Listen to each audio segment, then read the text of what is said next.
yeah, we're doing things a little bit differently today. So our guest, Niall McCormack from Causeway GT. So he's an expert in geothermal energy, and he is a lovely man, but he was just a little too lazy to prep for us today. So we're doing an interview, and I've never had experience in interviews, so you're welcome to grade me later. But yeah, Niall comes from oil and gas, working for the likes of BP, Hess, and more recently BHP, where he was running petroleum and exploration, commercial and innovation out of Houston. So this is a high flyer that we have here, and now he's given it all away and moved into a startup, Causeway Geothermal. So welcome, and thank you so much for joining us, Niall. And yeah, why the change of pace, and what is geothermal anyway? Okay, well, look, thank you, thanks so much, and thanks Daniel for being a good laugh. I suppose he's kind of has to be a good laugh, but he was really good fun beforehand as well.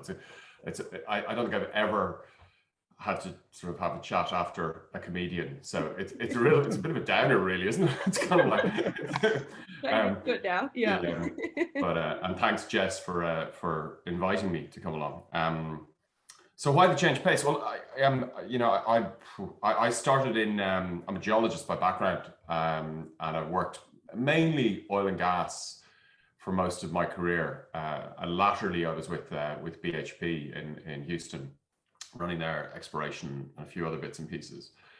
And my eldest was at the time 12, and we were deciding where we were going to stay for secondary school. I think I used to say this, now I believed it until I started running a startup. I believed I actually had the best job in the world. I certainly had one of the most interesting jobs that you could get. At BHP, I loved it. It was a great place to work. It was one of the first places I ever felt at home in a company. I thought that the people I worked with, who are still all very good friends of mine, were a pleasure. And I really did enjoy what I did. But there was a moment where I had a personal choice, which was, where do I want to be, and what do I want to be doing? The where do I want to be was instigated by a personal sort of circumstances. But that then changed into what do I want to do? What do I want to do for the next 10 years of my life? I was coming up on 50 at the time. I've managed to jump that hurdle already. It was, I suppose, my third midlife crisis. But I decided that with the family, we decided that we wanted to be in Ireland. And I chatted to Andrew McKenzie, was the CEO at the time, and I had a chat with Andrew about it, and he's like, no, we're not opening a Dublin office. So but actually Andrew was incredibly supportive and said, it was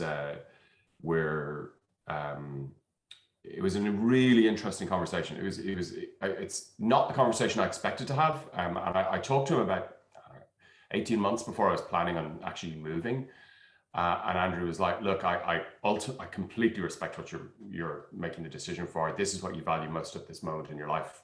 I'm happy for you. Can you stay on for a little while? And we've got some bits and pieces we'd like you to do, and help us transition. And that was really interesting. So I then did actually do some different stuff. I ended up looking at the energy transition as part of a project. It was part of a bigger project, but one of the elements of it was the energy transition. And I came to the conclusion that the energy transition was something that was gathering pace, and those sitting in Houston with our sort of ostrich approach, with their head in the sand, were blissfully unaware of what the rest of the world was actually doing, where it was going, where the major governments across the world were looking, and what they were looking at, how they were going to deliver and supply energy for the next 50 years. And that's across not just about sustainability, but actually about energy security and energy affordability as well. So it was across all three of those. I think people think a lot of it's purely around CO2, but actually it's about the three critical elements of sustainability, security, and affordability. And so with that, I by the time I moved back, which was a little bit after I had planned, my family got here, and then I ended up linking up with a few friends who, actually a guy who interviewed me when I was a grad for BP when I was sort of finishing up my PhD, who I'd stayed in touch with through the years, a gentleman called Simon Todd, who had run big businesses in BP, and another gentleman who had been in college with Simon, one of those silly ones where everyone knows each other, a guy called Brian O'Callaghan. I try pronouncing that one, by the way. That's a bit like saying Tolfulture Rove, which is close to what Jess was trying to say earlier. We were looking at what's the role of the skill sets out of the resource industries with the energy transition, and where is the role for that? And we spent about 9 to 10 months doing an analysis and looking at that. COVID helped, funnily enough, because it allowed us to actually interact with people like this, very similar to GeoHug in a way. Yeah. It allowed us to, people stopped getting worried about having a conversation on Zoom, having not met each other. So, and people, certainly at the first 6 months, were so generous with their time. I think they were striving for continuing interaction before it became the norm. So we ended up getting a lot of access to people across large management consultancies, across resource companies, across big vendors, oil and gas and otherwise. And we came to the conclusion that there's a significant, well, for a start, we don't really have a big role in wind, and we don't really have a big role in solar. Relatively simple. We supply the critical minerals and resources to make it happen, but there are big companies doing that. The skill sets are more from elsewhere, and actually they're quite mature industries. The other conclusion we came to was that the big opportunity set in the energy transition was actually heat rather than electricity. Electricity was something that had an enormous amount of work going on across solar, across wind, and storage of various kinds, battery and otherwise, that some of which were mature, some of which were immature, but it was hard to see where the unique element of that was. At the end of the day, electricity is like 25% of global greenhouse gases, whereas heat is 40% of global greenhouse gases, with relatively minor penetration of renewables into that sector, and a lot of hard to decarbonize elements within it. And then we ended up having a very nerdy moment where we fell in love with heat pumps as well. So a couple of things happened at the same time. We found these things called heat pumps that people, think about sticking on the side of their building, but what we fell in love with were industrial heat pumps. So we came to an interesting conclusion that heat is the big opportunity. Yep. There are very few routes today that are being worked to decarbonize it. There are some, but there are very few. Most of them still involve combustion. Are they involved using methane on the front end to produce? So blue hydrogen is still actually methane on the front end, and then so there were lots of sort of elements that sort of pointed us towards the fact that heat was the answer, and geothermal was very obvious to us from that perspective. So that's kind of how we got to where we are today, in terms, which is we're looking at saying that geothermal can play we think it can play a role in electricity, but we think geothermal is one of the primary answers for decarbonization of heat at less than about 200 C. Once you get over 200 C, you're going to need other alternatives, but you can afford to pay more because the processes that you're playing with are. And I would argue personally that decarbonize the stuff you can, work on the stuff you can work on, and sort of let primary basic research take care of the stuff that's further out there in time. So where should we be investing the commercial dollars are on the things that are at TRL 8 or 9, or those things that have the opportunity to really make a difference in the next 3 or 4 years, rather than the stuff that's going to make a difference in 10, 15, 20 years. Yeah. So that's, yeah, like I'm aware of like geothermal energy, I'm a big fan of a thermal spa, but how does that actually end up heating our office or this hotel room? How does that all work? Well, that's a good one. I mean, it's an interesting one, actually, the thermal spa. So in the largest geothermal lobby in Japan are the people who own the onsen, the thermal spa lobby. Yeah. So it is a big. It is interesting. In some countries, it's an industry in and of itself. So so look, there's. I'm presuming I only have to look at the amount of beards to realize that it's primarily geologists that are sort of signed up to GeoHug. So and myself included. But although I did shave, Jess will notice there was a difference between yesterday and today. Yesterday, I look slightly more like John yesterday, John McIntyre, but I decided that I'd have to spruce up a little bit. I had one look at Daniel and realized I wasn't going to compete with his tash. So how does geothermal work? So look, very simply, I think most of you guys know it gets hotter as you go down. On average 30 degrees C per kilometer, but most of the planet it's somewhere between 25 and 35 C per kilometer.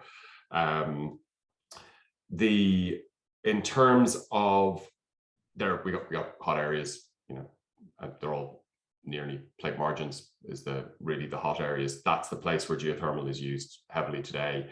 The electricity generation of geothermal is primarily coming from US is the major producer from the West Coast. And then the rest of the country is relatively minor, but Kenya's hot because it's got the Rift Valley and stuff like that. But in reality, we have two products that we take from it. We take one product, which is heat, but we've got two things that we produce from it, heat and electricity. And we've got two approaches that we use to try and harvest that heat. We have open systems and closed systems.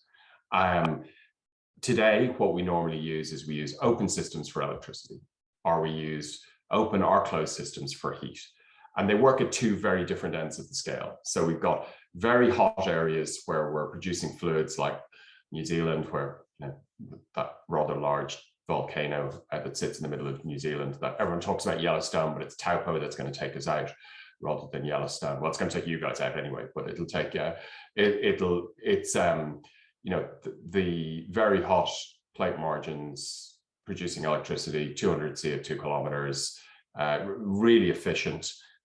We're producing hot water, generating electricity from that hot water, putting the hot water back in the ground again. Open system, hot system, simple. Well, when I say simple, theoretically very simple, really complicated to run because of the fact that they're really hot and the fact that they've got a lot of operational issues to deal with when it comes to producing hot water that's full of various stuff. When somebody starts telling you that lithium is the reason that they're making money from producing the hot water, it's telling you they're not making money from producing the hot water. So the energy supply itself is a challenge, and any of these things have to fly on energy supply, and then the other stuff is cream on top. Otherwise, they're actually a lithium company that produces energy on the side, and that's something. So I'll come back to that one in a minute. See, hot and open is, and then we've got some open and closed, but it's open and closed shallow, which do heat, which is basically now we're doing the other. So here we're taking hot water and we're making electricity about it. It's about 15 to 20% efficient. So for every unit of energy I take out of the ground, for every 10 units I take out of the ground, I get 1 to 2 units of electricity out of that. In a heat pump, what you're doing is you're taking heat out of the ground, shallow in most cases now, 100 meters at depth, 200 meters. You're taking very low temperatures out of the ground above, are different to ambient. It doesn't have to be above or below, different to the ambient temperature on the surface. And what you're doing there is you're scavenging that heat, and you're adding, for every 1 unit of electricity you add, you use a different cycle called the Carnot cycle to essentially take the energy from there, and 1 unit of electricity plus 3 or 4 units of heat from the ground gives you 5 units of heat on the background. So these things are called coefficient of performance. The coefficient of performance runs anywhere from 3 to 9 for these. So and that means for the coefficient of performance is how many units of electricity do I put in to get units of heat out. So you're using essentially a refrigerator backwards. So that's essentially what a heat pump is if you're wanting to heat it, if you wanted to cool it, it's a refrigerator working forwards. But it's basically that's the premise. So it's about phase changes in fluids that are driven by temperature differences. And they're very, very, very efficient systems. So the heat pump technology that we have out there today can run anywhere in the, up to, if we take up to 15, 20 degrees C out of the ground, you can add about 60 degrees C to that. So you can go from 20 degrees C to 80 degrees C very efficiently. If you get above that, they become quite inefficient. So you're putting more electricity in then, and it becomes not particularly valuable. So commercially today, and both for your house, for your region, or for your commercial enterprise or your commercial building, you can essentially do all of that with very little electricity and heat pumps. The reason it hasn't happened is a different reason. We'll maybe come back to that later. Or the reason that it's not ubiquitous. And it's probably, heating buildings in Australia is less of an issue, I think, than it is in Northern Europe. But it works just as well. It's heat. So anything that you need up to 80 degrees, a lot of industrial commercial heat is actually run at 80 degrees. We all think about smelters and 800 C plus, but in reality, probably about 20% of industrial heat is in that range of, well, certainly less than 200 degrees. And then commercial heat, which is 6.6% of global greenhouse gases, comes from heating buildings for commercial use. That's an enormous number. That's all less than 80 degrees. So look, big heat pumps on the shallow and down. Now, the technology that's being developed today is trying to do two different things. You've got one set of technology that's three things, sorry. One set of technology that's trying to take those open systems and take them from just hot areas to cooler areas, but deeper. So they're drilling to 6, 7, 8 kilometers. They're fracking granites and trying to, and that's what's happening in places like United Downs in the southwest of England. And what they're doing there is generating electricity by going deep and hot. And the challenge with that is you have to get your drilling costs down very low. So if I'm competing with New Zealand that can drill to 2 kilometers and get 200 degrees, and I have to go to 6, 7 kilometers through granite to get to the same temperature, then I'm struggling from an economics perspective. So their question is, can we get this economically? It's not. There's risk associated with it and technical risk. They've managed that really well in United Downs, actually. They're in the south of England. But the challenge is going to be cost. It's really expensive to drill granite for that distance, as you guys know better than the oil and gas industry do. We try and avoid drilling granite. When we drill granite, we've got a tendency to get asked to do a different job in oil and gas. And like they send us to mining because we're not really meant to be drilling granites. But the guys in mining are in the deep hot rock. That's what they're really trying to do. And there's technologies that are being developed to allow that to happen as well. So different drill bits. That NOV have just come out with one, which is they've actually worked out how to do the shoot the bottom of the hole with steel pellets while they're drilling. They've got it working. I don't know if they've got it working at depth yet. But they definitely have it working in shallow and effectively.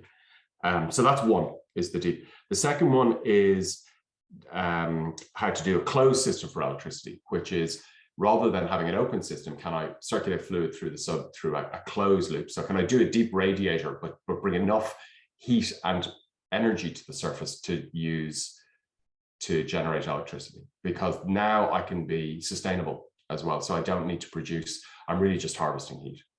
The challenge you have with that is that organic Rankine cycles, which is the electricity generation piece on the top, are about 15% efficient. So I need to produce 6 times more heat than I can produce electricity, which is a lot of well. And conduction is not very good. It's much more efficient to produce water. And then the last really big technology piece that's being developed is taking the ground source heat pump and pushing it really deep. So instead of getting to 80 degrees C, I can get to 150 degrees C. So what I'm bringing to the surface is not 150. What I'm bringing to the surface is 60 or 70. And then I use an industrial heat pump to get up to 120, 130, 140 C. And that's where we're playing, by the way. That's the place that we're working on, is to do conduction. So think really big ground source heat pump, 2 to 3 kilometers deep, and then bringing 60 degrees to surface for 20 years, which is the trick, by the way. 60 degrees surface tomorrow for 24 hours, relatively easy to do. Bring 60-degree surface for 20 years from the well using conduction so that I can generate 20 years worth of heat at over 120 degrees C. That's more challenging. And that's our technology end of our business. So we've got a core end, which is shallow and traditional, but we have a deep technology piece, which is trying to unlock that. So they're the ways that we look at harvesting those systems. Yeah. So like down here, we're using a lot of like solar panels on our roofs and all this sort of thing. So why do we need to even look at another system? There's two reasons that it's looked at, really. The first one is from an electricity perspective, baseload is the critical world, which is there's a requirement that we have a certain amount on stream 24/7, and the sun doesn't shine 24/7. Even though it might feel like that in Australia, it really doesn't. It certainly doesn't shine 24/7 in Ireland, and it's currently 5:33 a.m. and it's not risen yet. And surprisingly enough, it's not windy in Ireland all the time either. So the simple challenge of how do I have electricity on supply all the time? If you're looking at baseload electricity outside fossil fuels and nuclear, there are very few options available. And the allure of geothermal is that it could be baseload electricity. So you can have it on 24/7, 365, and it can be the bottom so that you can, as your renewables come in. I mean, we're looking to solve that baseload issue through other routes. So we're looking through storage, through whether that's battery storage, which is more short term, whether that's hydrogen storage, a bit like the natural gas reserves in the US, where you can then burn that when the wind doesn't blow.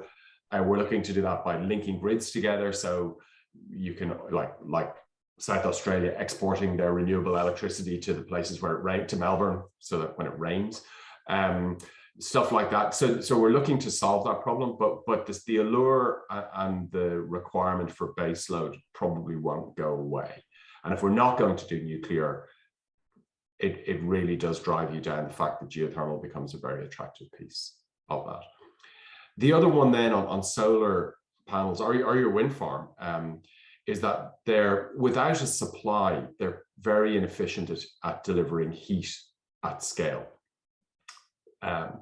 So what you really want to do there is you need a feedstock for the electricity they generate that allows you to bump up. So, and that feedstock doesn't have to be massive. So for your house, you know, most houses run off, actually they're not even really running off geothermal. What they're running off is it's actually just like big solar, because it's really about the sun heating the ground up, and they're like 3 or 4 meters beneath the ground, and it's a slightly different system. Yeah. But as you go deeper, you're only talking about 15 degrees C, and that's enough to power to drive a relatively low temperature requirement. But without that, and you just do it with electricity, it's really inefficient. So this COP goes to less than 1 if you don't have a feedstock. So for 1 unit of electricity in, you get less than 1 unit out, because work has to happen in between, and thermodynamics doesn't allow you to get any more out.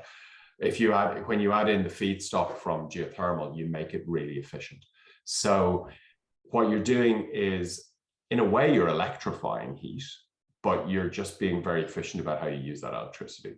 And you're allowing yourself to get to much higher temperatures that today, there aren't very many solutions for steam, just to get into industrial levels of steam. There just aren't very many solutions. So that's really why, you know, the solar panels and wind, they're absolutely needed. They're a massively important part of energy security. I mean, look at Australia's blessed with an enormous amount of natural gas, not a lot of oil. But as you look at that, and you look around the world, everyone's blessed with a lot of rock. and it is, if you can leverage that as your base load, you can get much more energy security, and you can reduce emissions dramatically. You can localize, which is always helpful from an energy security perspective. The question really, it still always comes back to, can we do it in an affordable manner? Yeah. Yeah, I was going to ask him that. So everyone is sitting on all this rock. There's all this heat there ready to utilize. So why haven't we seen it rolled out? Why hasn't it happened? Mm. I think there are both external and internal reasons for that, if you want. So so there's technology development that's happened over the last, it's been too expensive, number one. Geothermal is in most areas of the world, it's, we call it low enthalpy, but it just means it's not very concentrated. So it's a disparate, not very concentrated resource. So it's a bit like, there's gold in every rock, but there's not a lot of it, or nearly every rock. So how much concentration do you need to be able to exploit it? And the answer really is dependent on how much it costs for me to exploit it. So what's happened in the last 15 years have been two major technology advances that are taking where geothermal was from 15 years ago and making it affordable. And those two advances are, one of them is out of oil and gas, which is drilling costs, particularly drilling of things like horizontal wells, where that cost basis has gone down by an order of magnitude because of the activity in the US shale business. US shale business was drilling about 50,000 wells a year, and from that, and they've done that for 15 years. So we've basically got 750,000 wells that are a learning curve and have gone from the cost basis for a well 15 years ago was about 50 million. That same well today is about 5. That order of magnitude reduction in cost that technology is the exact same technology that we would be using in geothermal. So massive cost reduction and lots of little technology things, but inherently it's still drilling. So there's lots of little technology changes in there, but inherently the actual drilling of the wells is just dramatically cheaper than it was 15 years ago. The other big unlock is in the last 5 years, we've gone the heat pumps technology, while it's something that's been the physics of it has been known for nearly 200 years.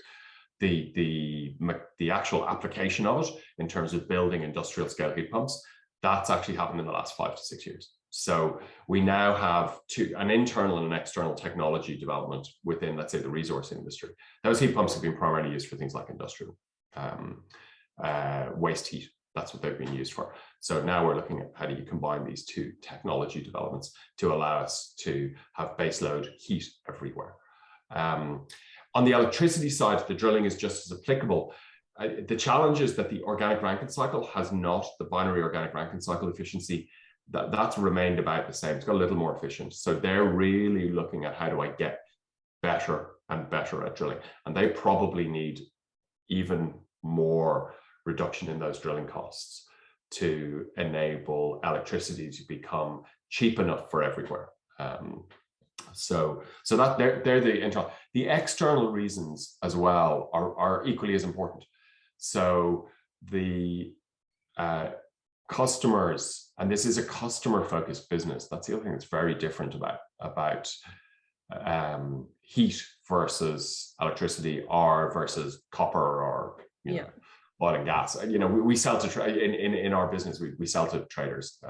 We sell to an anonymous building in New York, and who don't realize that if they don't actually sell it on, they've got to actually accept a barrel or an ingot or whatever it is, which is why the oil price went negative a couple of years ago, because the traders in New York didn't actually realize that they had to collect the barrels if they hadn't sold them on and no one wanted them. So you get minus 36. They were paying people $37 a barrel for a day to take it off their hands.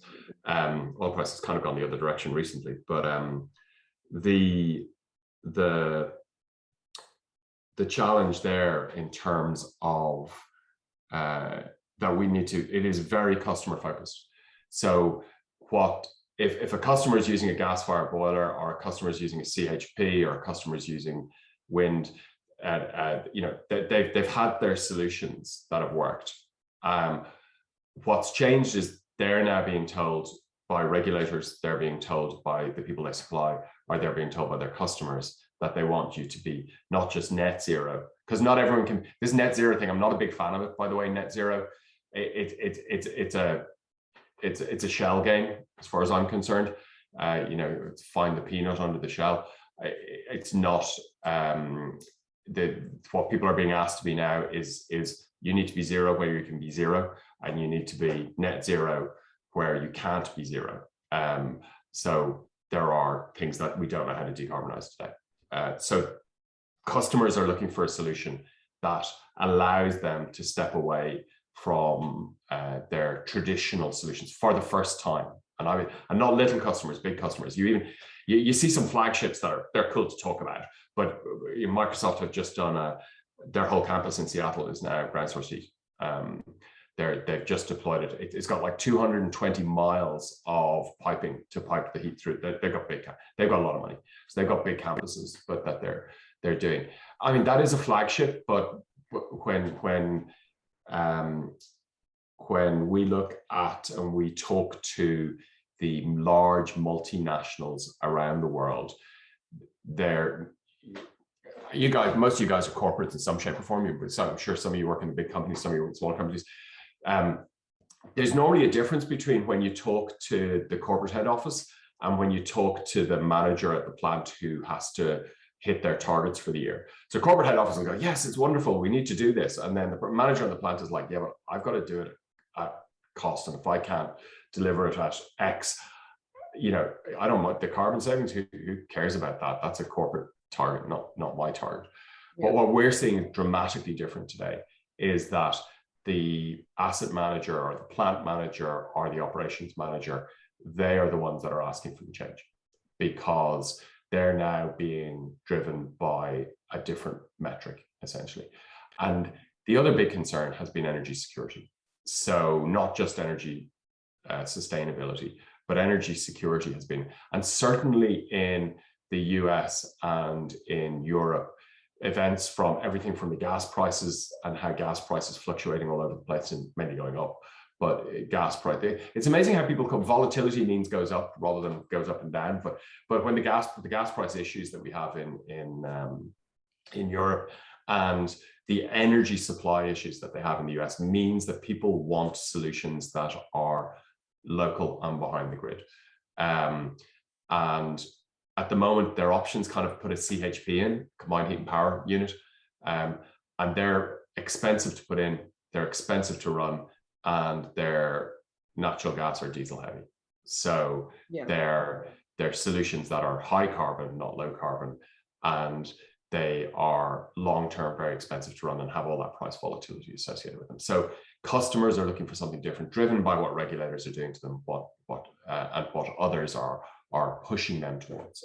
So that they're the reasons that I think that have catalyzed, that are causing a renaissance. So we're seeing an influx of, and it's funny because we set up a couple of years ago now, but we set up and there were like 6-7 startups globally that we knew of that were doing this. Even in the last 6 months, there's been another 6 or 7 ones that have come into the market.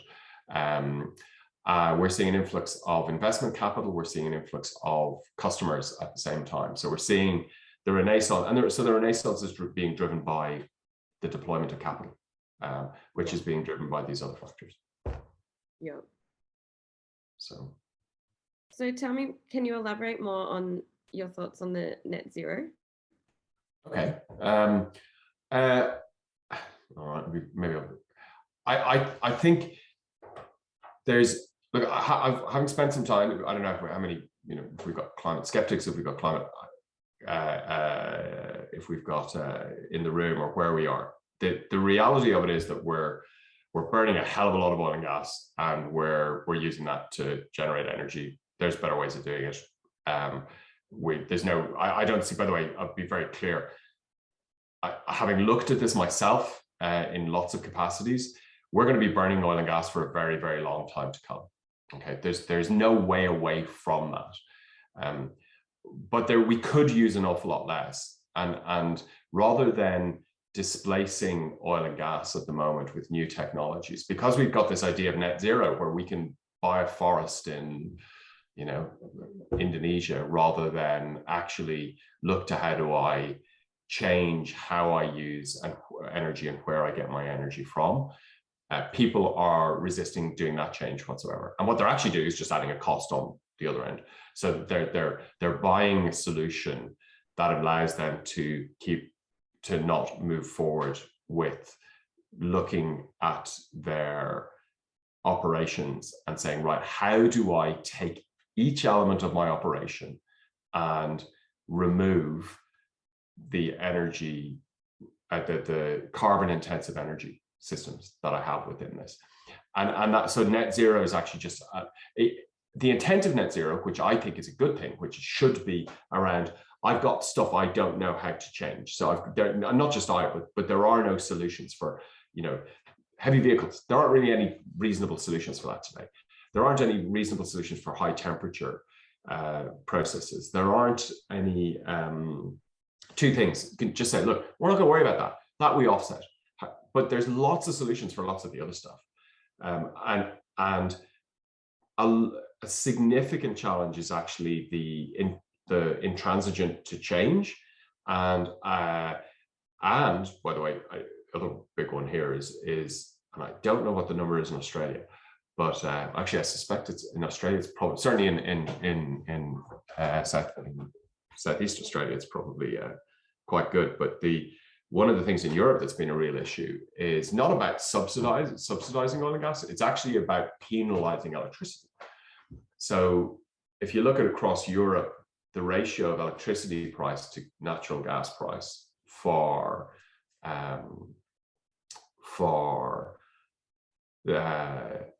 one unit of energy ranges from 2 to 1. So gas is twice as expensive, or sorry, electricity is twice as expensive as gas, to 5 to 1.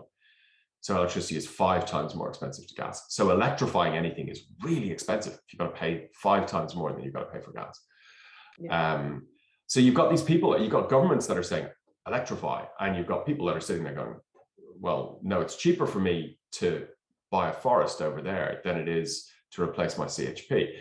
And that is just, it is just a shell game. There's no, I don't, there are absolutely people who are doing the right stuff in terms of delivering solutions that look probably reasonable, but there's a whole bunch of noise in that system that I think it's going to come back to bite us as a resource. Again, by the way, as a resource industry, we're going to shoot ourselves in the foot again by, and by the way, normally it's not the people that have been doing it that can blame. Normally the blame normally runs all the way back uphill, so it'll get thrown on, and you know, mining and knows this as well as oil and gas does. It's rarely the person that's driving the car that's blamed for the carbon emissions. It's the person who produced the oil and gas, because they're easier to blame. Yeah, I'm not a big fan of net zero. I think it gets abused by lots of people. It's not that they're not meeting it as a net zero, but it's just that they should have strong targets that drive behavior sets for decarbonization, and then where they can't, they should be able to go down to the net zero side. Yeah. So you should have to justify your net zero rather than, if that makes sense. Yeah. Yeah. So. And so why are you focusing on your bit? So it's heating. What drew you to that side of it? Yeah. So back to where we started. I think, look, there are two reasons really. One is there were loads of people focusing on electricity, and we were struggling to see that become. Look, we could be wrong. There's no issues with that. I'm totally comfortable with the fact that we could be wrong on where we see it. But we saw the commercialization of closed loop electricity, which means electricity everywhere using geothermal at scale, was a long, long way away. We just thought there were so many things that needed to be done to allow that we didn't necessarily put that in the commercial realm. We saw that as being probably more of a research piece, where that we saw that as being much lower on the technology readiness level. So that was one reason. The second reason was more an epiphany moment when we realized that there was no really other solutions for heat, and it seemed really silly that we weren't using the heat beneath us to do something about that.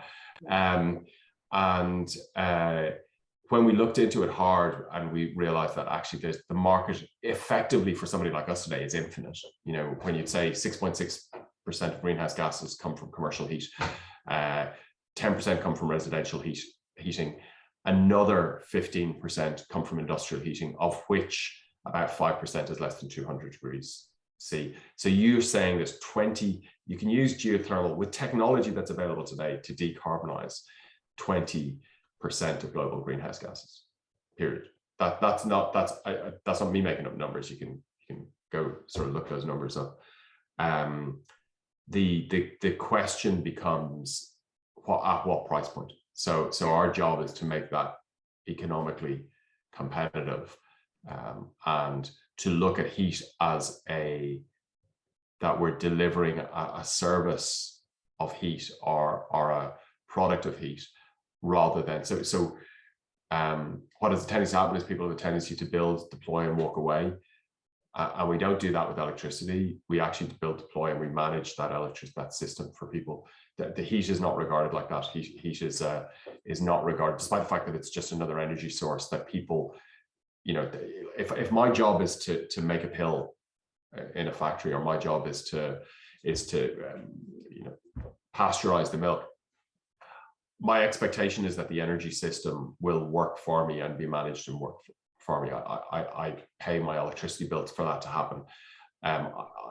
The same needs to be true for heat, because actually it's more that we use more on heat than we do on electricity, but we kind of forget about it. And when we actually talk to, we would talk to regulators, talk to large companies, small companies across the board, they'll understand electricity and their electricity usage. They don't understand their heat usage because it's never been managed in the same way. They can tell you their gas bill, but they actually don't know where it's, in most cases, they don't actually know where it's being used or how it's being used. They can just tell you how big their gas bill is or how big their diesel bill is. So whereas if you ask them about electricity, they actually can understand where their electricity usage, how it's used across the system, all of that. They're normally pretty good in that. And we just need to turn heat into that. So why are we focused on it? One, because we think it can be done short term, fast. We think there's a massive market within it. We think that there's technology elements that are a couple of years away, as well as deployable today. And we think it's the problem to solve. And we had the luxury of sitting back and spending a year looking hard at what do we think was the problem to solve. COVID's been challenging for so many people around the world, but for us, it was an opportunity to look long and hard about where is the best place for this technology. One, should we use this technology? And two, if we should, where should it be used? And that's where we came to. Yeah. So, cool. Well, thank you so much for chatting with me.